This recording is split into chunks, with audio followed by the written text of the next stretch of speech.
रसोई की खाद्य सामग्रियों की बढ़ती कीमतों को नियंत्रित करने के दबाव ने केंद्र और राज्यों को एक मंच पर साथ खड़ा कर दिया है। शुक्रवार को वित्त मंत्री अरुण जेटली ने खाद्य पदार्थों और सब्जियों की बढ़ती कीमतों को रोकने के उपायों पर विचार विमर्श किया। उन्होंने सभी राज्यों के खाद्य मंत्रियों को इस दिशा में सबसे कारगर कदम पर अपने अपने विचार प्रस्तुत करने का अनुरोध किया। कोऑपरेटिव फेडरलिज्म और कीमतों पर नियंत्रण रहे, इस नियंत्रण को रखने का एकमात्र तरीका यही है कि दोनों सरकारें अपनी पूरी ताकत से और अपनी पूरी लगन से अपने अधिकारों का प्रयोग करके कीमतों के ऊपर नियंत्रण रखें। वित्त मंत्री ने स्पष्ट रूप से कहा कि जमाखोरी के कारण प्रत्येक साल जुलाई से दिसंबर की अवधि के दौरान कुछ खाद्य सामग्रियों की कीमतें बढ़ जाती हैं।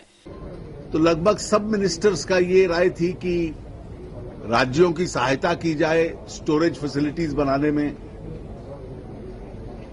कुछ का यह भी सुझाव था कि केंद्र एक प्राइस स्टेबलाइजेशन फंड रखे कि जिस एक वस्तु की कीमत बढ़े उसमें मार्केट इंटरवेंशन हो पाए। इस पूरी चर्चा के बाद खाद्य और उपभोक्ता मामले के मंत्री रामविलास पासवान ने बताया कि आवश्यक वस्तु अधिनियम को और भी मजबूत बनाने पर सहमति हो गई है। उन्होंने ये भी कहा कि देश के सभी 635 जिलों में कम से कम एक भंडारण क्षमता को सुनिश्चित किया जाना चाहिए। खाद्य सुरक्षा अधिनियम और उसके क्रियान्वयन के बारे में भी इस बैठक के दौरान विचार विमर्श किया गया और मंत्री ने कहा कि कुछ अच्छे सुझाव आए हैं जिनको स्वीकार किया जा सकता है। आम सहमति हुई कि जो एसेंशियल कमोडिटी एक्ट है उसको सख्ती से लागू करने की आवश्यकता है और उसको और तीख देने की जरूरत है, दांत देने की जरूरत है।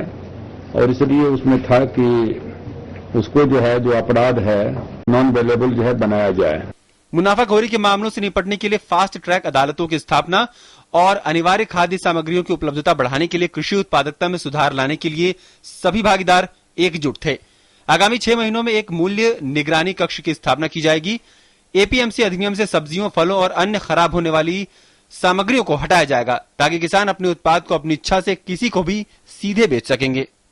निश्चित रूप से केंद्र की ये एक सकारात्मक पहल थी जिसमें विभिन्न राज्य सरकारों को और केंद्र सरकार को एक साथ एक मंच पर महंगाई के मुद्दे पर सलाह मशविरा करने का मौका मिला।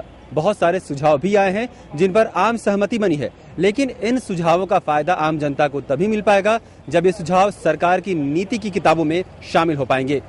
कैमरा पर्सन बंसीलाल डोगरा के साथ अभिषेक झा, डीडी न्यूज, नई दिल्ली।